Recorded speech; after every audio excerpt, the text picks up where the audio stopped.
Bien, amigos estudiantes, tengan ustedes muy buenas tardes. En esta vez vamos a tratar sobre los métodos de evaluación ambiental, la importancia de los activos ambientales, el valor económico total y el valor ambiental.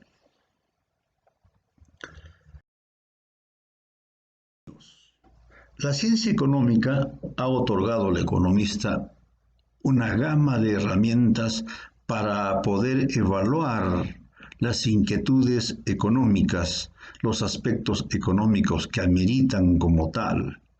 En esta oportunidad vamos a tratar de cómo podemos evaluar a través de la evaluación prospectiva y la evaluación retrospectiva el ambiente o el medio ambiente o el sistema ecosistémico, valga las redundancias en este aspecto. Las evaluaciones de impacto se pueden dividir en dos categorías, prospectivas y retrospectivas. La evaluación prospectiva es la ciencia que se dedica al estudio de las causas técnicas, científicas, económicas y sociales que aceleran la evolución del mundo moderno y la previsión de las situaciones que podrían derivarse de sus influencias conjugadas. Mientras que la evaluación retrospectiva es una enumeración y celebración de eventos ya ocurridos y normalmente organizada y representada al final del año y en algunos medios de difusión.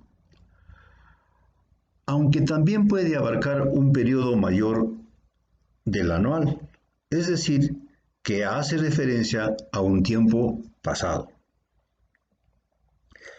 La evaluación prospectiva versus la evaluación retrospectiva en la valoración del impacto ambiental. ¿Cómo lo vemos esto? ¿Cómo lo vamos a tratar en adelante? Las evaluaciones prospectivas se desarrollan simultáneamente con el diseño del programa y se incorporan en la implementación del mismo.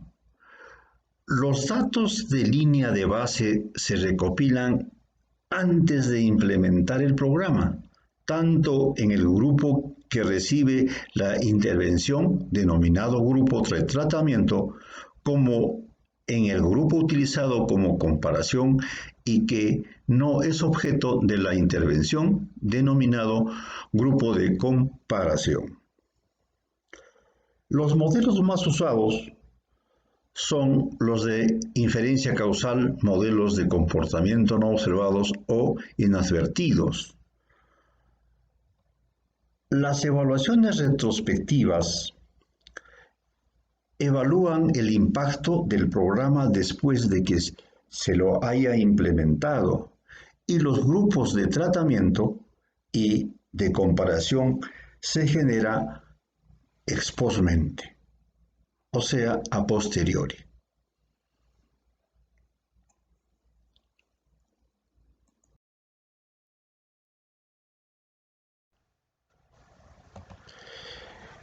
Las evaluaciones de impacto prospectiva tienen más probabilidades de producir resultados solventes y creíbles por tres motivos. En primer lugar,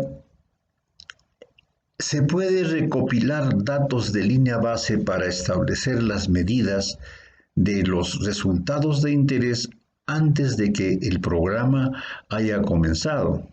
Estos datos son importantes para medir los resultados antes de la intervención.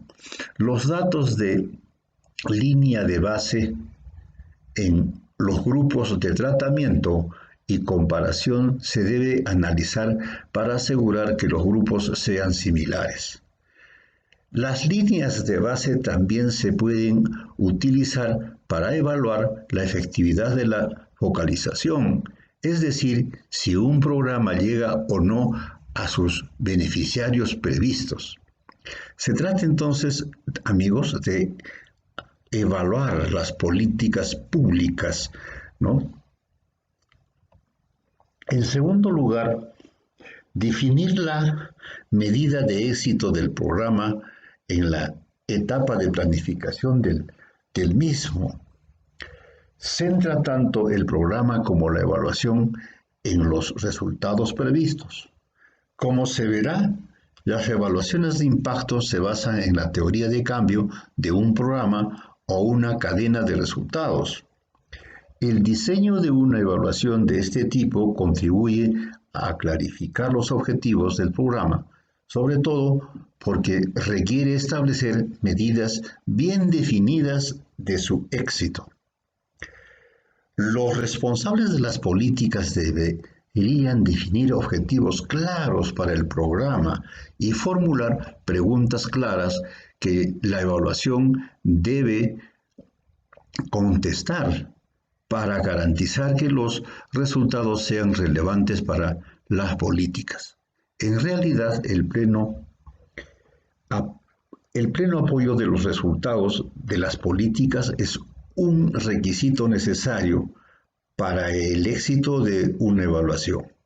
No se deberían emprender evaluaciones de impacto a menos que los responsables de las políticas estén convencidos de la legitimidad de las mismas y de su valor para fundamentar decisiones claves de las políticas públicas. En tercer lugar, y lo que es aún más importante, en una evaluación prospectiva, los grupos de tratamiento y comparación se definen antes de implementar la intervención que será evaluada. Como se explicará o detallará más adelante, existen muchas otras opciones para llevar a cabo evaluaciones válidas cuando las evaluaciones se planifican desde el comienzo, antes de que la implementación tenga lugar. En los análisis se argumenta que casi siempre es posible encontrar una situación válida del contrafactual para cualquier programa cuya regla de asignación sea clara y transparente, siempre que la evaluación se diseñe de manera prospectiva. En resumen, las evaluaciones prospectivas son las que tienen más probabilidades de generar contrafactuales válidos. En la etapa de diseño se puede complementar maneras alternativas de estimar un contrafactual válido. El diseño de la evaluación de impacto también se puede alinear plenamente con las reglas operativas del programa, así como con el despliegue o el proceso de expansión de este último. Para aclarar, se denomina contrafactual o contrafáctico a todo acontecimiento o a toda situación que no ha sucedido en el universo actualmente observable por la investigación humana, porque podría haber ocurrido situaciones o acontecimientos fácticos o fenoménicamente existentes, son llamados por este motivo algunos ambiguamente actuales.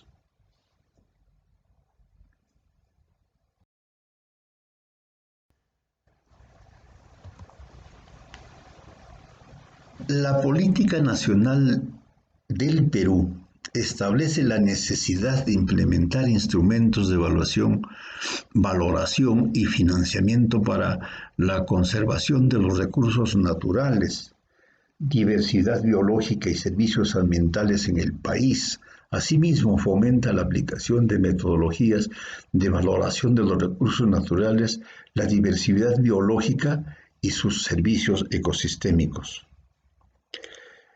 En este sentido, la conservación y el aprovechamiento sostenible de los bienes de los bienes y servicios ecosistémicos forman parte integral de la estrategia del desarrollo del Perú, por lo que se requiere de estudios sobre la asignación de recursos escasos, bienes y servicios del ecosistema, que aportan argumentos técnicos para la cuantificación de los beneficios provenientes del ambiente. Una herramienta que permite visualizar esta importancia es la valoración económica, la cual traduce en unidades monetarias los cambios en el bienestar de las personas ante variaciones en la calidad o cantidad de los bienes y servicios ecosistémicos que perciben. De esta forma, la valoración económica permite cuantificar en términos monetarios el valor de los bienes y servicios ecosistémicos, independientemente de si cuentan o no con un precio o mercado. La conservación y uso sostenible del patrimonio natural es una pieza fundamental en la estrategia del desarrollo sostenible del país. También es vital promover la recuperación de los ecosistemas para la provisión de los servicios ecosistémicos, los cuales proporcionan bienestar a las personas. Para el logro de estos objetivos, la valoración económica se convierte en un instrumento técnico de provisión de información para el análisis de nuestras propuestas de gestión ambiental. Nuestro Perú cuenta con uno de los ecosistemas amazónicos más biodiversos del planeta, donde el bosque se anuda por encima de los 45 metros.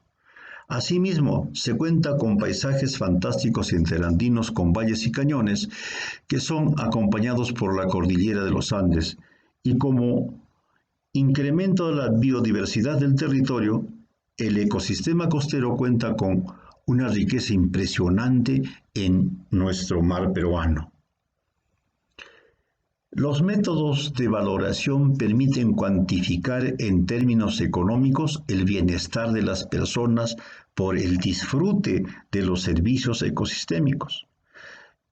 El objeto, en este caso, es presentar las principales metodologías aplicadas en la valoración económica de los servicios ecosistémicos.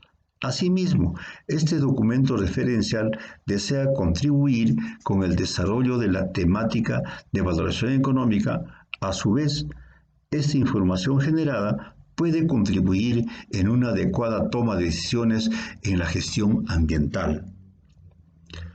Dentro de la política y gestión ambiental en el Perú, se identifican tres fases del proceso de valoración económica. La primera, preparación de la valoración económica. La segunda, valoración económica. La tercera, postvaloración económica. Dentro de la fase 2, valoración económica, se identifican 4 pasos. El primero es identificación y caracterización de los actores involucrados. El segundo, priorización y caracterización de los bienes y servicios ecosistémicos. La tercera, identificación del tipo de valor. La cuarta, la identificación y aplicación de los métodos de valoración económica.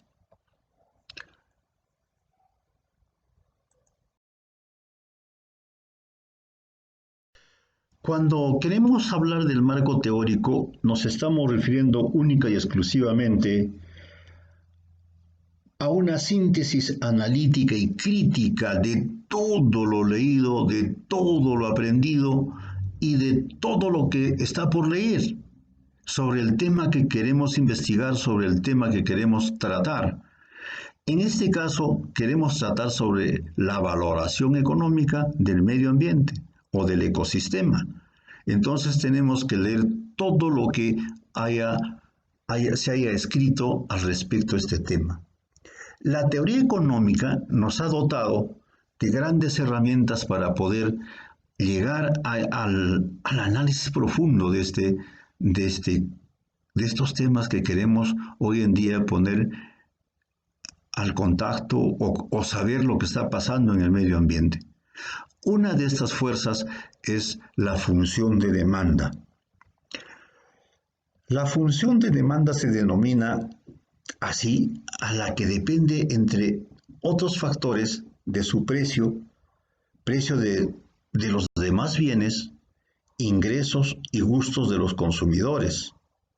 De esta forma, la función de demanda de un bien viene dada por la expresión que la cantidad demandada está en función de los precios y los precios de los demás bienes, el ingreso y los gustos. En el desarrollo de la teoría económica, comúnmente nosotros conocemos que esta cantidad demandada está en función del precio, de los precios de los bienes sustitutos, de los bienes complementarios, del ingreso, del número de la población, entre otros factores. Pero si nosotros queremos llevar este análisis como demanda al medio ambiente, podemos catalogar de la siguiente manera, que esta cantidad demandada está en función de los precios de otros bienes, desde luego ambientales, ingresos y gusto de los consumidores. Si suponemos que todas las variables excepto P permanecen constantes, la teoría nos dice que una reducción en el precio conduce a un aumento de la cantidad demandada y viceversa, lo que se conoce como ley de demanda.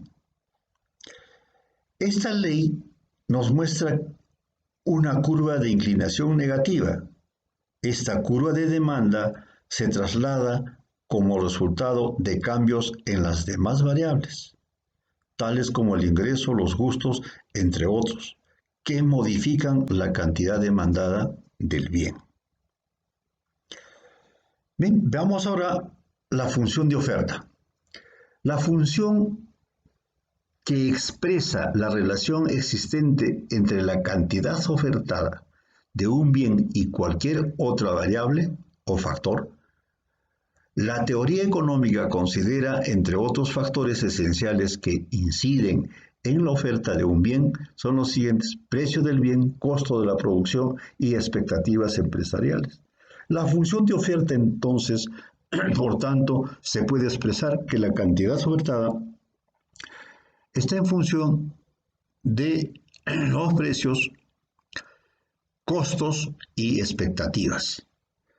Tan igual que la demanda, tenemos que diferenciar también nosotros, si queremos aplicar la demanda a una valoración ecosistémica, tenemos que diferenciarla un tanto de la que comúnmente se conoce dentro de la teoría económica, que esta función de demanda está en función de su precio del producto, precio de los factores tales como los precios del trabajo, precio del capital y la tecnología, y otros factores que podemos seguir agregando. Si lo llevamos a la valoración económica, decimos que la cantidad ofertada está en función del precio, de los costos de producción y de las expectativas empresariales. Teniendo en cuenta siempre, si suponemos que todas las variables excepto P permanecen constantes, la relación entre la cantidad ofrecida y el precio del bien es positiva. Aumentos en el precio están asociados a aumentos de la cantidad ofrecida, que se lleva a cabo o se trasluce la ley de la oferta.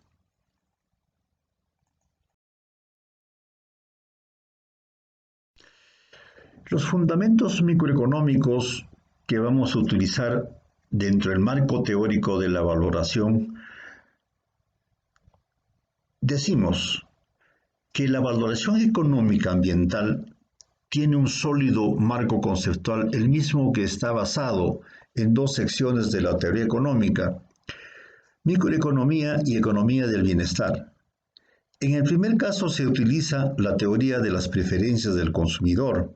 En el segundo caso se deriva y comentan las medidas monetarias del bienestar, dado que para medir el valor de los bienes y servicios ecosistémicos se requiere relacionarlos con la variación que ellos provocan en el bienestar de los individuos. Teoría de las preferencias. El concepto de preferencia requiere que el individuo pueda ordenar el conjunto de alternativas disponibles de la mayor a la menor satisfacción que le brindan, incluyendo los conjuntos de bienes y servicios para los cuales el nivel de satisfacción es igual. Eso nos dice Vázquez por el año 2007.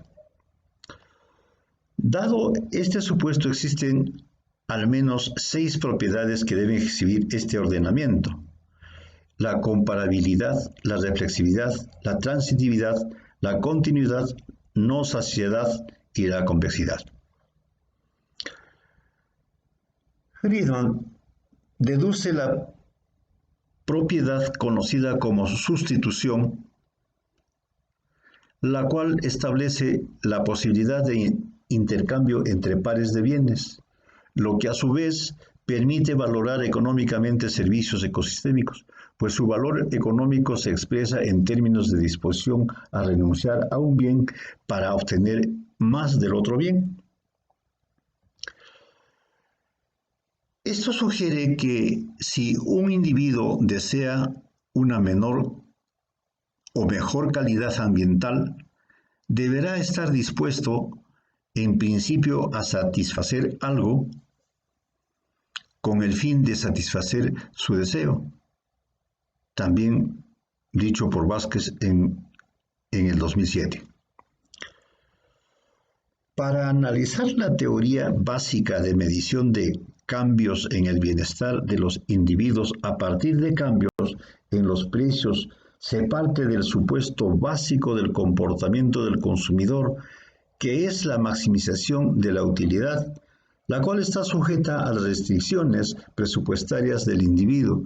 Entonces, el problema del consumidor se representa por una función de programación lineal que nos dice que hay que maximizar la utilidad del producto del bien Q sub 1, Q sub 2, dados los precios de P sub 1 por Q sub 1 más el precio de Q sub 2 por la cantidad de Q sub 2. Y esto debe dar, o debe ser igual, o debemos obtener el ingreso.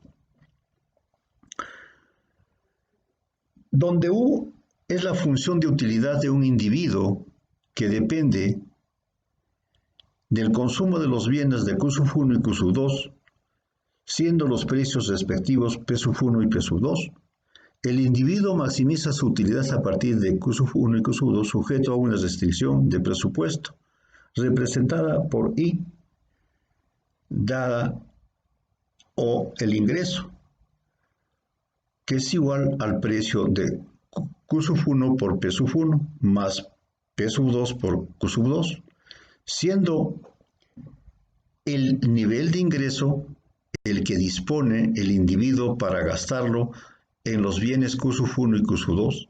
Nótese que el modelo asume que todo el ingreso del individuo es gastado, en este caso, un par de bienes, es decir, no hay ahorro. El fundamento de nuestro marco teórico de la valoración económica radica fundamentalmente en los principios macroeconómicos. Del proceso de maximización de utilidad respecto a Q sub 1 y Q sub 2 se encuentra en las funciones de demanda marselianas para Q sub 1 y Q sub 2, denotadas como función C, dado Q por P sub 1, P sub 2 y el ingreso, y la función Q sub 2 dado por Q sub 2 como P sub 1, P sub 2 y el ingreso. Así, las funciones de demanda marselianas dependen de argumentos observables, precios y el nivel de ingreso.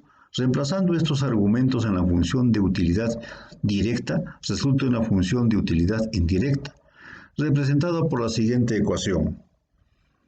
Esta ecuación nos representa también un modelo económico donde está la utilidad y la mezcla entre las cantidades de los bienes y los precios de los mismos. De acuerdo con Varian, la función de utilidad indirecta representa la máxima utilidad que es posible obtener dado el nivel de precios y el ingreso. Las propiedades matemáticas de esta función son no crecientes respecto al precio y no decrecientes respecto al ingreso, es decir, expresado en esta derivada parcial, que es homogénea de grado o en el precio y en el ingreso. Cuasi convexa con respecto a los precios, continua cualquiera que sean los precios y el ingreso. Por medio de la identidad de Roy se puede obtener las funciones de demanda marselianas para Q sub 1 y para Q sub 2, que esta identidad lo tenemos expresado en la parte de abajo en formas de azul. Esta demanda marseliana también está dada por esta función o modelo económico que detallamos. Hasta aquí se ha maximizado la utilidad sujeta a una restricción presupuestaria, problema que es llamado primal. Sin embargo, existe un problema relacionado denominado dual, el cual se puede expresar como el gasto mínimo requerido para lograr cierto nivel de utilidad. En este caso, el problema del consumidor estaría definido como esta otra función de programación lineal para minimizar estas cantidades de ingreso y las cantidades tanto del bien como los precios y denotar nuestra utilidad.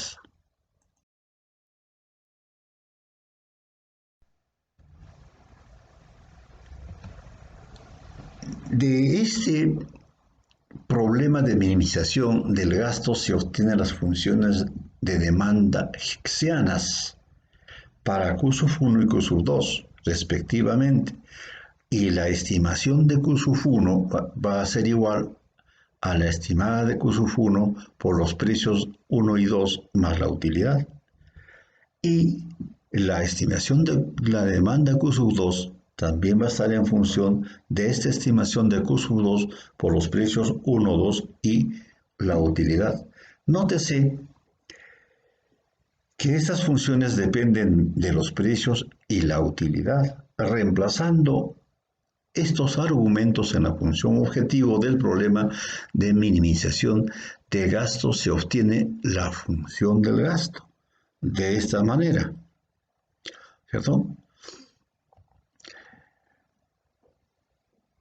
La anterior expresión representa el mínimo gasto requerido para alcanzar un nivel de utilidad dado los precios. Varian nos define las siguientes propiedades de la función del gasto. Es no creciente con respecto a los precios. Es homogénea de grado 1 con respecto a los precios. Cóncava con respecto a los precios. Por medio del lema de Chart, se puede recuperar las funciones de demanda hicksianas a partir de la función del gasto. De esta manera, desde este punto de vista de la economía del bienestar aplicada, es útil observar que existe una relación estrecha entre la función de utilidad indirecta y la función del gasto. Obsérvese que si B es en función de P sub 1, P sub 2 y el ingreso, entonces va a ser igual a la utilidad. Y si el ingreso es igual a B por la función de P sub 1, P sub 2 y la utilidad, entonces E va a ser igual, va a estar en función de P sub 1, P sub 2 y la utilidad. Se puede obtener una expresión para la función de utilidad indirecta en términos de la función del gasto, donde B sub 1 es la función inversa de utilidad indirecta. Entonces,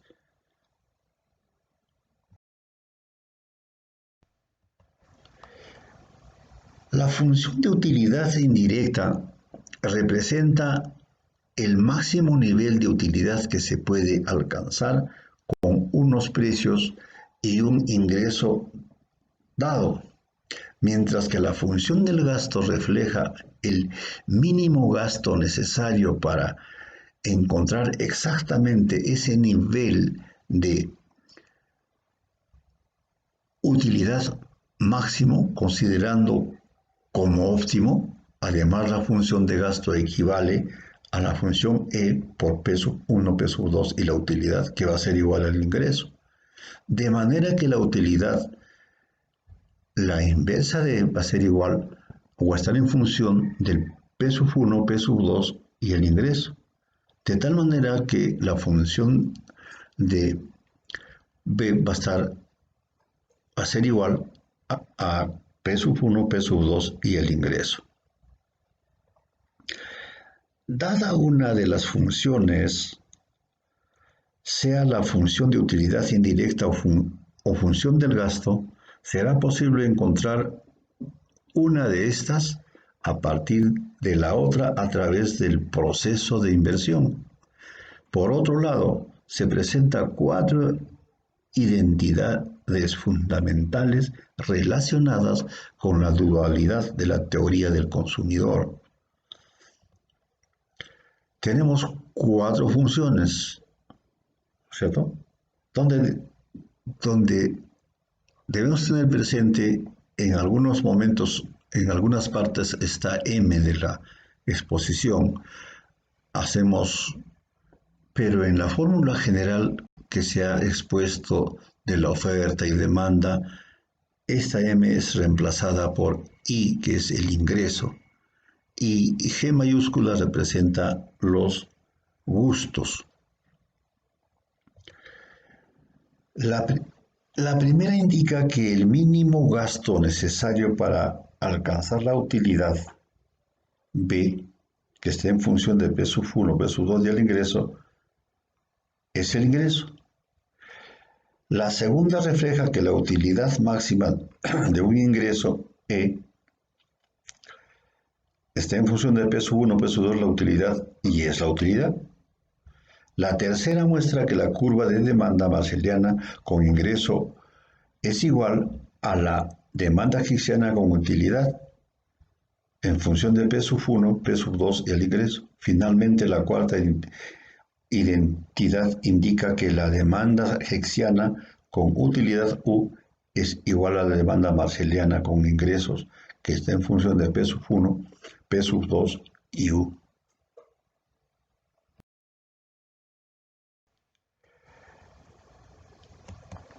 También de este marco teórico de valoración económica encontramos las medidas del bienestar. ¿Y qué son estas medidas de bienestar? La variación o las variaciones en la cantidad y calidad de los bienes y los servicios ecosistémicos ocasionan cambios en el bienestar de las personas o la sociedad. De acuerdo con la teoría económica, estos cambios se estiman a través de las medidas de bienestar hicksianas y las medidas de bienestar marselianas. Dentro de las medidas de bienestar hicksianas tenemos la variación compensada y la variación equivalente. Dentro de las medidas de Marshall tenemos excedente del consumidor y el excedente del productor. Las medidas de bienestar hicksianas, la demanda hicksiana relaciona cantidades de demandas de un bien con el precio de los mismos y el nivel de utilidad que genera este consumo. Se dice que no es observable porque el factor utilidad no es medible. La utilidad es un término que se relaciona con la satisfacción que produce el consumo de un bien o el cambio de su disponibilidad. Entonces veamos qué entendemos ahora qué entiende o cómo comprendemos la variación compensada. Conceptualmente, la variación compensada se define como la máxima cantidad de dinero que un individuo está dispuesto a pagar para acceder a un cambio favorable, o bien la mínima cantidad de dinero que está dispuesto a aceptar como compensación por un cambio desfavorable.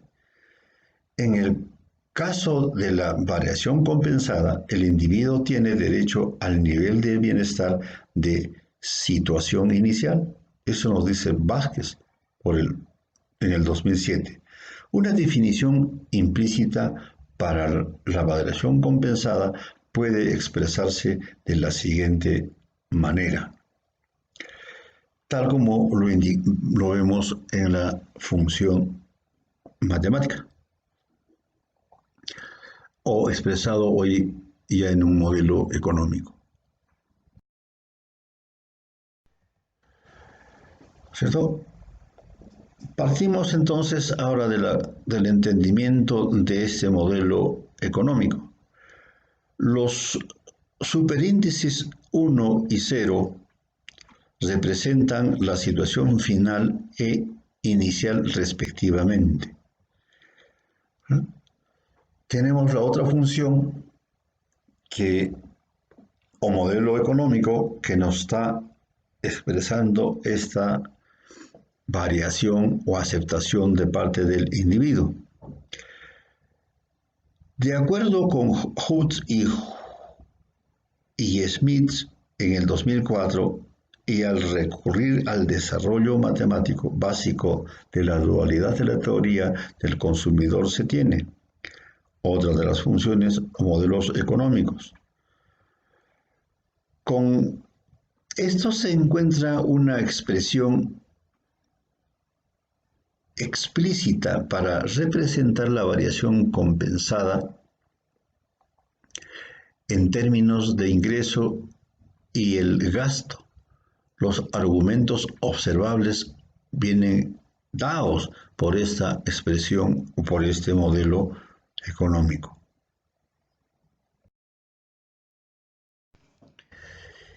Dentro de este amplio bagaje de conocimiento y de acervo que tenemos que reconocer pues que ya estamos en condiciones de poder hacer una valoración de ese medio ambiente y se nos sugiere las siguientes transformaciones. Por ejemplo, la variación compensada puede ser expresada en forma de una función de gasto y esta puede ser expresada también, esa función de gasto, que podría ser representada como la integral definida. Por lo tanto, esta variación compensada puede escribirse de manera explícita de la siguiente expresión. Entonces, tenemos un acápite final de una integral definida, que esto ya lo hemos visto anteriormente al detalle, cambios gráficamente, tal como estamos también presentando esta vez. Esta variación compensada de una disminución en el precio del bien 1. ¿Y qué pasa con el comportamiento también con el bien 2? Que acá viene su explicación. ¿Correcto?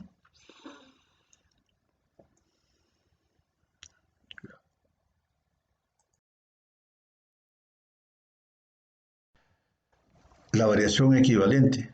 También esto lo hemos visto, ¿no? También esto lo hemos visto dentro del esquema de las curvas de oferta y demanda hicksianas, ¿no? Y marselianas, ¿no? Anteriormente, ¿eh?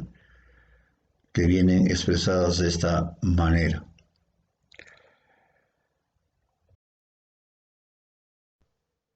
Veamos también que ya también lo vimos, las medidas del bienestar de Marshall, ¿no? La demanda o las funciones de demanda de Marshall u ordinarias tienen argumentos observables, el precio y el nivel del ingreso, de manera que su estimación es relativamente sencilla, a diferencia de las funciones de Hicks, que tienen argumentos no observables como el nivel de utilidad.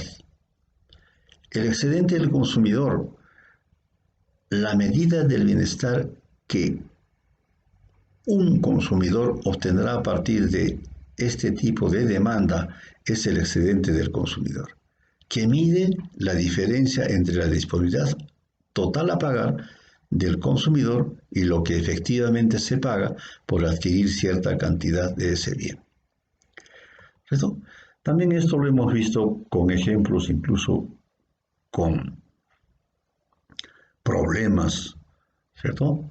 En qué consiste, cómo calculamos, cómo llegamos a saber cuánto es el excedente del consumidor a partir del punto de equilibrio y la cantidad de equilibrio, ¿cierto? O tal como lo indicamos acá en la transparencia que estamos mostrando.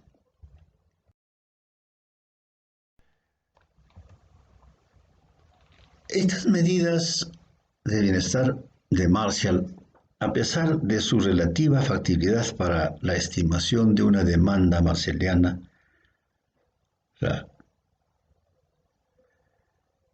el S no es una medida exacta de bienestar, puesto que no representa a ninguna pregunta específica del bienestar, o no responde a ninguna pregunta. Pero Wills en 1900 demostró que la diferencia entre LS y las medidas de bienestar hicksianas podrían ser mínimas, de manera que era factible el uso del S como una buena medida de bienestar. Esto ocurre cuando no hay efecto ingreso o es muy pequeño.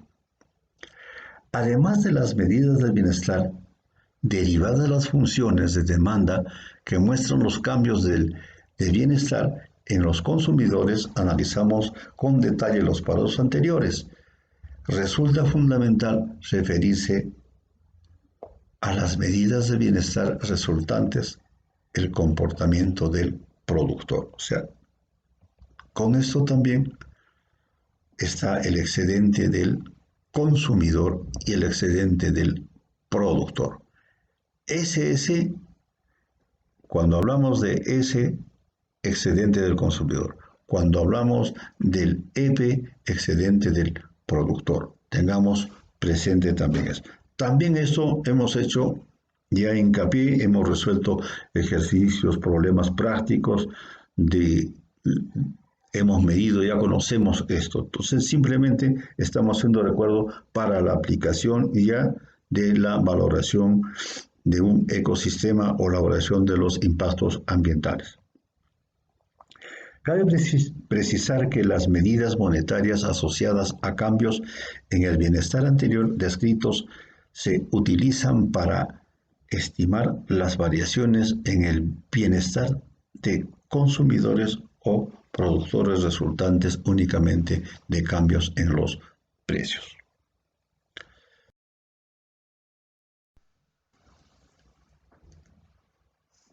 Todo esto nos ha servido o nos sirve de marco teórico para encontrar o para hacer valoraciones económicas. Vamos al valor económico de los bienes y servicios ecosistémicos. Los bienes y servicios económicos pueden tener distintos tipos de valor para cada individuo. El valor económico total comprende el valor de uso y el valor de no uso.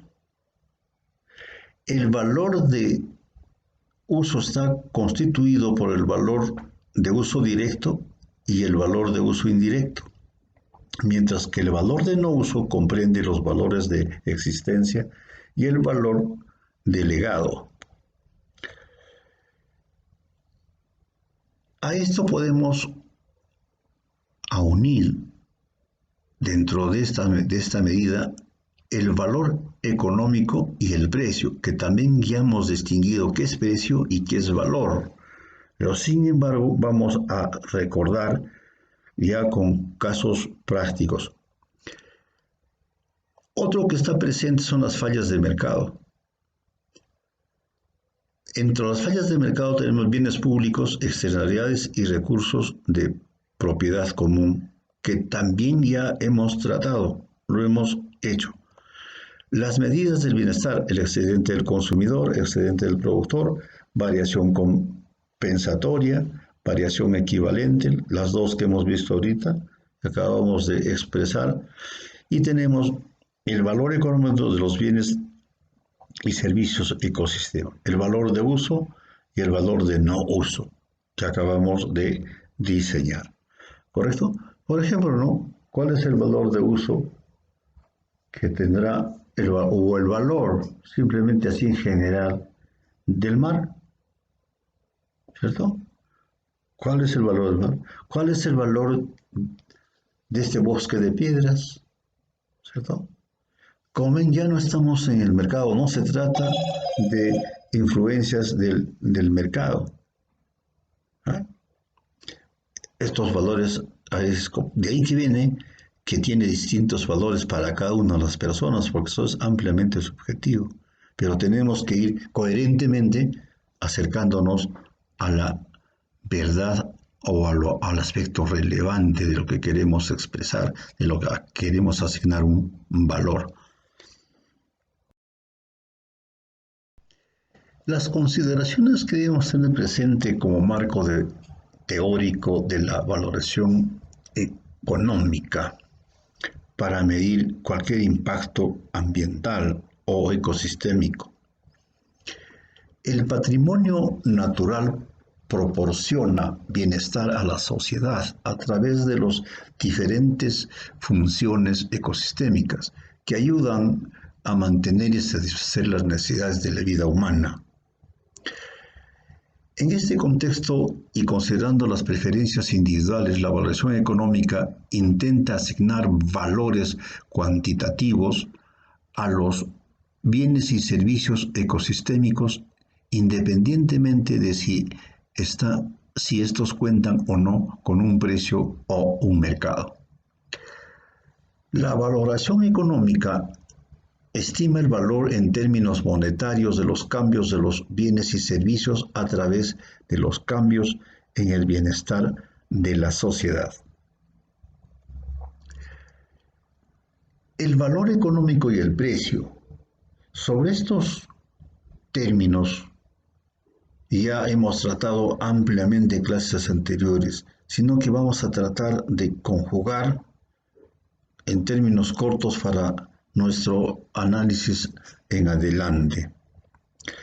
El valor económico es un concepto que expresa la importancia económica que un bien o servicio pueda tener.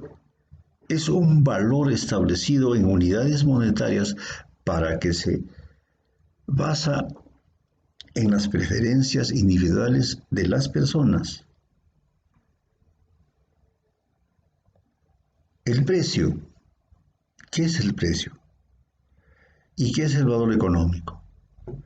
El precio está dado por la cantidad, hemos dicho, de unidades monetarias para adquirir ese sillón.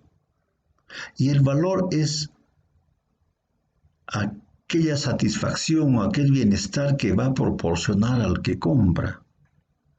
¿Sí? Ok. El precio es la cantidad de dinero que un comprador da a un vendedor a cambio de un bien o un servicio. Se determina en el mercado en el proceso de interacción entre la oferta y la demanda. Esa cantidad de dinero. Mientras que el valor económico es un concepto antropocéntrico o utilitario, basado en la utilidad que genera un bien o servicio al ser humano.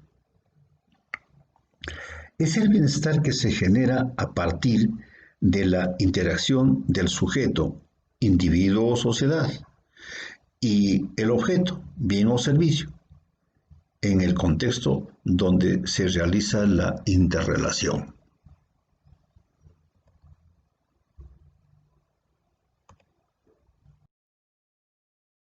Tenemos la diferencia entre costo, precio y valor.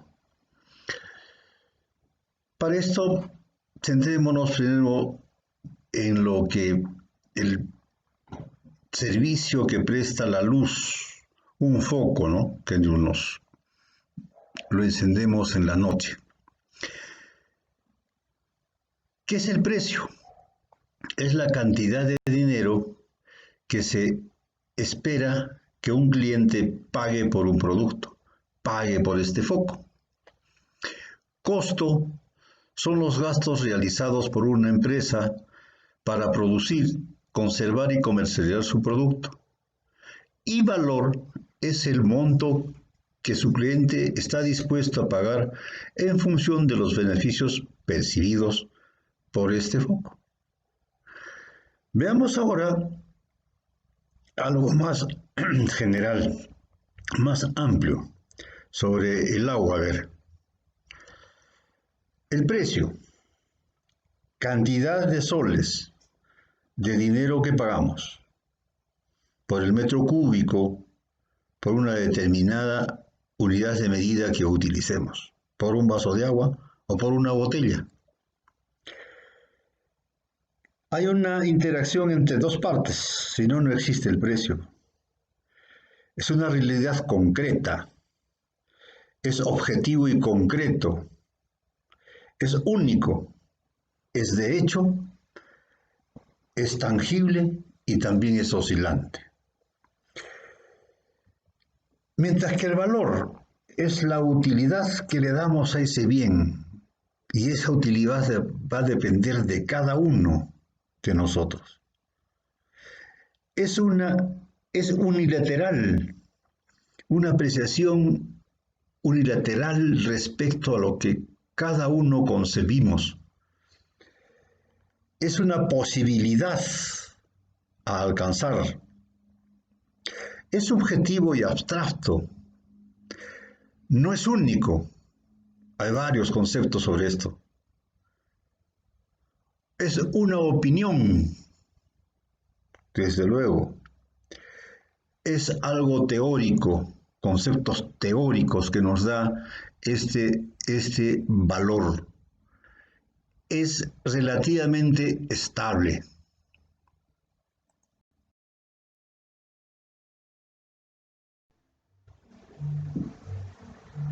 Cuando conservas el agua, conservas la vida, ¿cierto? El valor económico del agua. El valor económico del agua se manifiesta en la disposición a pagar de las personas para usarla.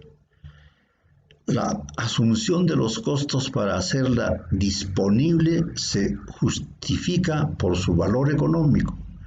Es un bien susceptible de apropiación privada, canales privados, agua potable. Tiene características de bien público el agua en las fuentes, agua de riego compartida, receptor de efluentes urbanos. Debe satisfacer objetivos sociales. Tiene valores culturales y religiosos, ¿no? El agua bendita, por ejemplo, ¿no? En las iglesias.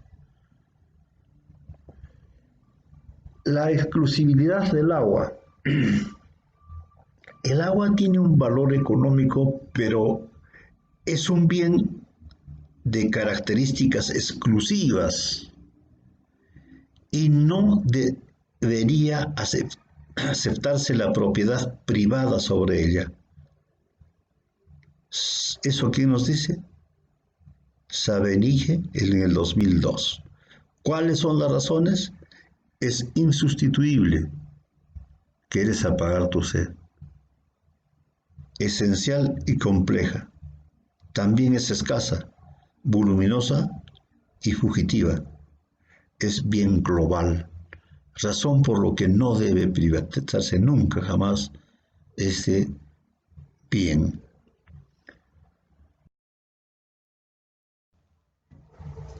Para medir estos impactos, esta susceptibilidad del agua, utilizamos instrumentos económicos para la gestión del agua, es decir, la oferta y demanda de esa agua, ¿no? Primero tenemos que estar en las mismas unidades, hablar de las mismas unidades, metros cúbicos o soles por metros cúbicos y cantidad en metros cúbicos. Para esto tenemos las funciones de demanda y oferta, que estas van a ser igual al beneficio marginal y al costo marginal. Y se va a llegar a un punto de equilibrio que es P a un precio E y a una cantidad E. Estamos en equilibrio. Aspectos conceptuales entonces sobre esto. Dada su escasez relativa, el agua es un bien económico. Su intercambio en el mercado genera costos para quien la suministra y beneficios para quien la utiliza. Los usuarios buscan consumir agua en un nivel tal que el beneficio adicional que obtenga por la última unidad exceda al costo adicional de suministrarla. El consumo óptimo ocurre cuando el beneficio y costo adicional son iguales. Hablamos de P sub E y Q sub E. Y es en este nivel donde se determina el precio óptimo del agua. Después de Q sub E, el beneficio adicional por consumir un volumen adicional sería menor que el costo por suministrarlo y por lo tanto la disposición a pagar por parte del usuario sería menor. Es decir, si baja el precio, se va a consumir más agua, ¿verdad? Existen tres conceptos fundamentales en la valorización económica del agua. El valor como tal, como hemos expresado, aquella satisfacción que me va a dar al consumir yo un vaso de agua si tengo sed. El costo, el esfuerzo que hago, así me embroque a la acequia, ¿no? O al pilón, me embroque, ¿no? Y hay un precio. Esto no está aislado de los aspectos que vayan a faltar o se vaya sobre tener más o tener menos. Entonces tenemos el análisis del excedente. Cuando hay un excedente en la oferta y excedente en la demanda. ¿Qué pasa en estos casos? Entonces de acá viene cabalmente la aplicación ya de las curvas de oferta-demanda marselianas y hicksianas para tratar de evaluar a partir de estas curvas de oferta y demanda el excedente del consumidor, el excedente del productor.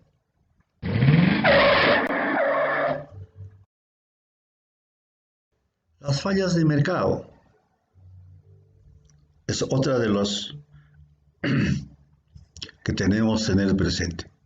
Una falla de mercado tiene lugar cuando un mercado no funciona de forma eficiente.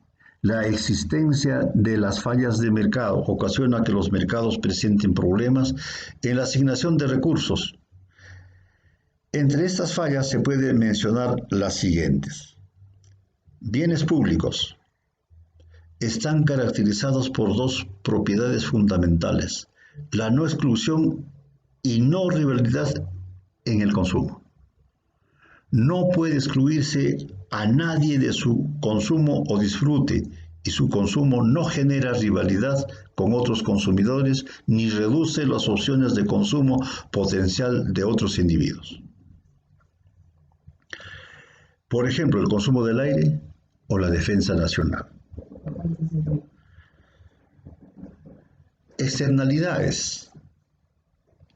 Se presenta cuando el consumo o producción de un agente económico afecta positiva o negativamente el consumo o función de producción de otro agente económico. Ni uno paga ni el otro recibe compensación por ese efecto. Eso nos dice Bowley y Oest en 1998.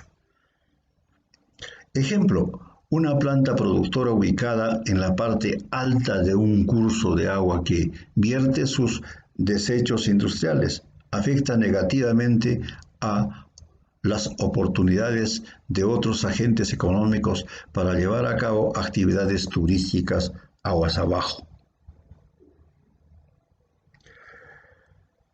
Los recursos de propiedad común son aquellos caracterizados por la no exclusión en el acceso y la rivalidad en su consumo, es decir, en ausencia de medidas de regulación para el uso de estos bienes o servicios, se corre el riesgo de agotamiento o desaparición de los mismos. Ejemplo, bosques y peces.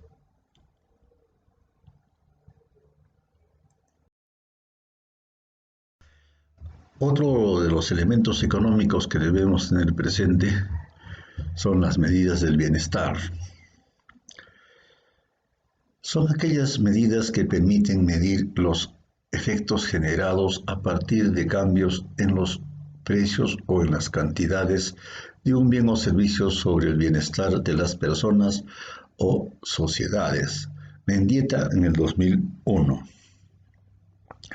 Tenemos el excedente del consumidor, que ya también hemos tratado a gran escala en las clases anteriores.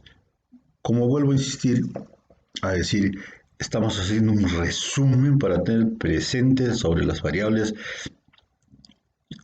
y sobre los hechos que vamos a proceder a nuestra valoración.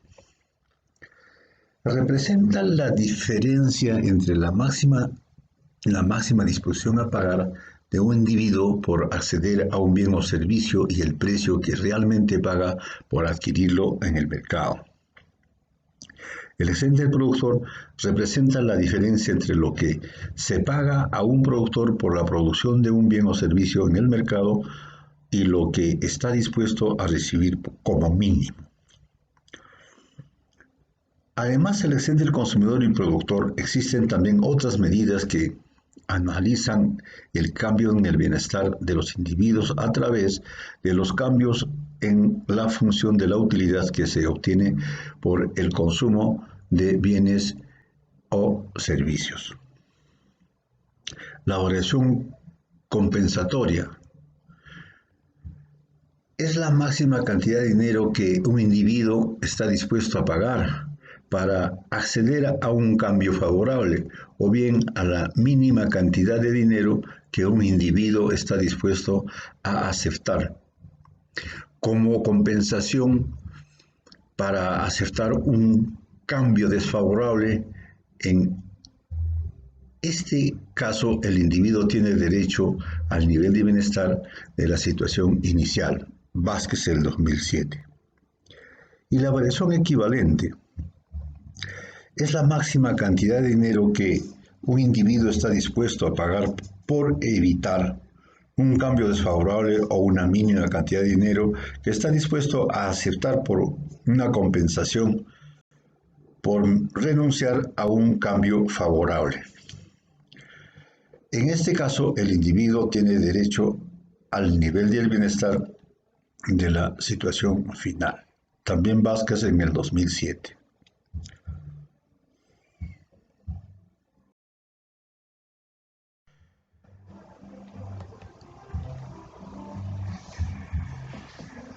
El valor económico total considera que cualquier bien o servicio ecosistémico puede estar compuesto por distintos valores, algunos de los cuales son tangibles y fácilmente medibles, mientras que otros son intangibles y difícil de cuantificar. También Vázquez nos dice eso en 2007. El valor económico total comprende los valores de uso y no uso, y los valores de uso comprenden los valores de uso directo y uso indirecto. Los valores de no uso comprenden los valores de existencia y el valor del legado. Estos distintos valores que constituyen el valor de los ecosistemas pueden aislar para su análisis y sumarse para identificación del valor total.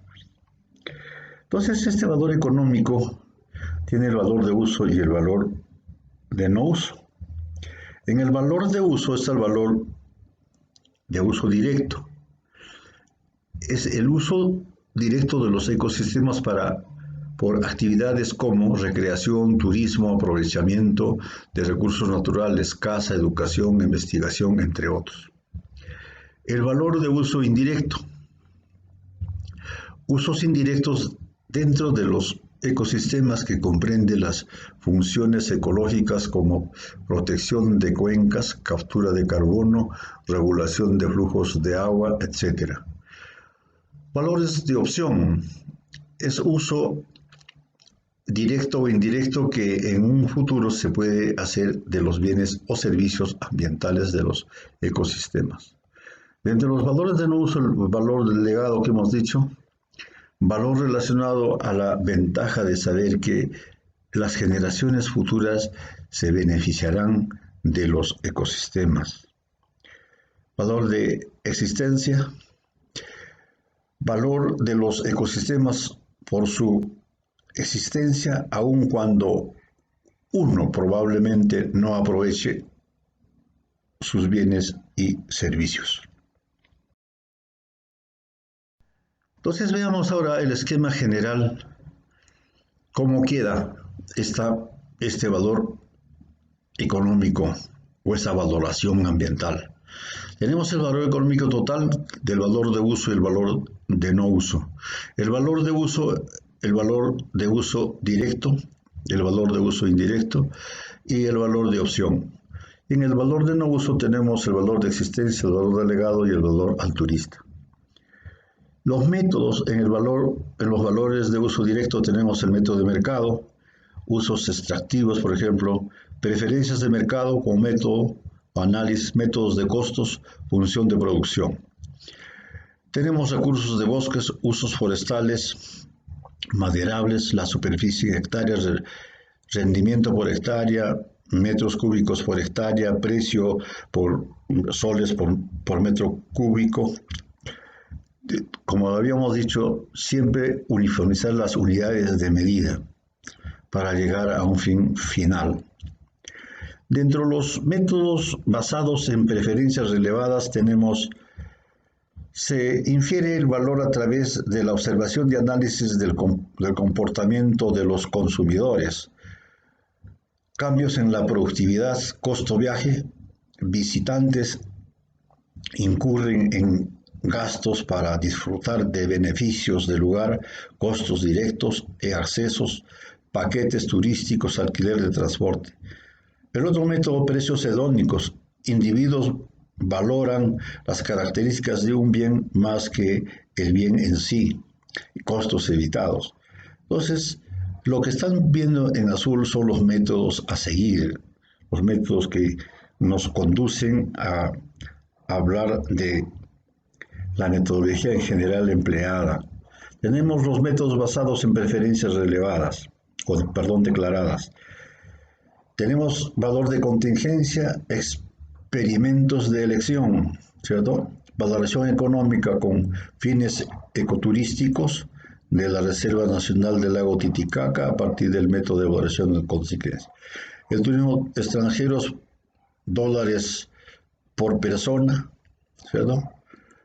Turistas nacionales también medido en dólares por persona, un total de visitantes tenemos de un ingreso de todos los turistas de 582.500 dólares por año. Entonces, vale acá siempre uniformizar o tener las unidades de medida que estamos hablando. En los métodos de valor de opción, método de transferencia de beneficios, a falta de información nacional se toma como referencia datos internacionales.